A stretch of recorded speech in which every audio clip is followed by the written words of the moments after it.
చిన్న మిస్టేక్, అది కూడా ఈడబ్ల్యూఎస్ సర్టిఫికేట్ లో. దాని వల్ల గ్రూప్ 1 జాబ్ సెలక్షన్ లో ప్రాబ్లం వచ్చిందని తెలిస్తే చాలా మంది క్యాండిడేట్స్ షాక్ అవుతారు. అసలు ఈడబ్ల్యూఎస్ సర్టిఫికేట్ లో ఏం మిస్టేక్ జరిగితే క్యాండిడేట్ రిజెక్ట్ అవ్వచ్చు? ఇన్కమ్ సర్టిఫికేట్ ఇయర్ ఇంపార్టెంటా? సర్టిఫికేట్ వెరిఫికేషన్ టైమ్ లో ఏ డాక్యుమెంట్స్ చెక్ చేస్తారు? ఈ వీడియోలో కంప్లీట్ డీటెయిల్స్ సింపుల్ గా చెప్పుకుందాం. ఈడబ్ల్యూఎస్ అంటే ఏంటి? ఈడబ్ల్యూఎస్ అంటే economically weaker sections. Economically weaker section reservation claim చేయాలి అంటే candidates prescribed eligibility criteria satisfy చేయాలి. అలాగే valid EWS income certificate submit చేయాలి. తెలంగాణ ఈడబ్ల్యూఎస్ సర్టిఫికేట్ ఫార్మేట్ ప్రకారం family gross annual income 8 lakhs కన్నా తక్కువ ఉండాలి. ఇంపార్టెంట్ పాయింట్ ఏంటంటే ఇన్కమ్ అంటే శాలరీ మాత్రమే కాదు, శాలరీ, అగ్రికల్చర్, బిజినెస్, ప్రొఫెషన్ ఇలా అన్ని సోర్స్ ఆఫ్ ఇన్కమ్ కన్సిడర్ చేస్తారు. అసలు మిస్టేక్ ఎక్కడ జరుగుతుంది? చాలా మంది క్యాండిడేట్స్ ఈడబ్ల్యూఎస్ సర్టిఫికేట్ అప్లై చేసేటప్పుడు ఫైనాన్షియల్ ఇయర్ ని కరెక్ట్ గా చెక్ చేయరు. కానీ రిక్వైర్మెంట్ నోటిఫికేషన్ లో ఫైనాన్షియల్ ఇయర్ కి సంబంధించిన ఇన్కమ్ సర్టిఫికేట్ సబ్మిట్ చేయాలి. టీజీపీఎస్సీ రిక్వైర్మెంట్ రూల్స్ లో ఈడబ్ల్యూఎస్ రిజర్వేషన్ క్లెయిమ్ చేస్తున్న candidates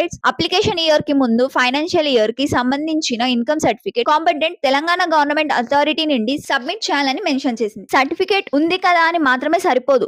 correct financial year plus correct format plus competent authority plus valid eligibility important. Group 1 certificate verification లో ఏం జరుగుతుంది? TGPSC group 1 notification number 2024 process లో candidates ని certificate verification కి పిలిచారు. Candidates original document తో verification కి అటెండ్ అవ్వాలి. రిక్వైర్డ్ డాక్యుమెంట్ సబ్మిట్ చేయకపోతే క్యాండిడేట్ ని ఫ్యూచర్ ప్రాసెస్ కి కన్సిడర్ చేయకపోవచ్చు. అంటే ఎగ్జామ్ రాసాం, ర్యాంక్ వచ్చింది, మెరిట్ లిస్ట్ లో నేమ్ వచ్చింది అని జాబ్ ఆటోమేటికల్లీ కన్ఫర్మ్ అయిపోతుందని కాదు. ఫైనల్ సెలెక్షన్ కి ముందు సర్టిఫికేట్స్ వెరిఫై చేస్తారు. ఎకనామికల్ వీకర్ సెక్షన్ లో చెక్ చేయాల్సిన important points: first, financial year correct గా ఉందా? Second, income limit eligibility satisfy చేస్తున్నారా? Third, family income calculations correct గా ఉందా? ఫోర్త్, సర్టిఫికేట్ కాంపోనెంట్ అథారిటీ నుండి ఇష్యూ అయిందా? ఫిఫ్త్, సర్టిఫికేట్ ప్రిస్క్రైబ్డ్ ఫార్మాట్ లో ఉందా? అప్లికేషన్ లో క్లెయిమ్ చేసిన ఇన్ఫర్మేషన్ కి సర్టిఫికేట్ ఇన్ఫర్మేషన్ మ్యాచ్ అవుతుందా? అవన్నీ కేర్ఫుల్ గా చెక్ చేయాలి. ప్రాపర్టీ క్రైటీరియా కూడా ఇంపార్టెంట్. ఈడబ్ల్యూఎస్ ఎలిజిబిలిటీలో ఇన్కమ్ తో పాటు సర్టెన్ అసెట్స్ కండిషన్స్ కూడా అప్లై అవుతాయి. కాబట్టి